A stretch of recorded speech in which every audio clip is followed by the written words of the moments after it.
আসসালামু আলাইকুম। লাল তীর সিড লিমিটেড কর্তৃক বাজারকৃত হাইব্রিড ধান টিপি সুপার 60 একটি মাঠ পরিদর্শন করছি। টিপি সুপার 60 লাল তীর সিড লিমিটেডের এবারই একটি নতুন জাত দেওয়া ছিল বাজারে। এটা হচ্ছে বড় মৌসুমে আবাদকৃত একটি হাইব্রিড মোটা ধান। এই ধানটিরই ক্ষেত আমরা দেখতেছি। আলহামদুলিল্লাহ, ধানের এখন পর্যন্ত যে চেহারা, ধানের যে ভুসি, শীষ, লম্বা ছড়ি, মাশাআল্লাহ অনেক সুন্দর হয়েছে।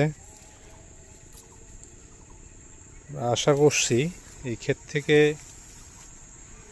প্রতি শতকে 1 মণের উপরে ফলন আশা করা যায়। এটা হচ্ছে যে চাষি, যে কৃষক এটা টিপি সুপার 60টা আবাদ করেছে, এটা হচ্ছে ওনার মন্তব্য। উনি বলছে যে দাদা, আমরা আবাদ তো করি, এখন পর্যন্ত যে অবস্থা দেখতেছি ক্ষেতের, তাতে মনে হচ্ছে যে শতকে মনের উপর যাবে।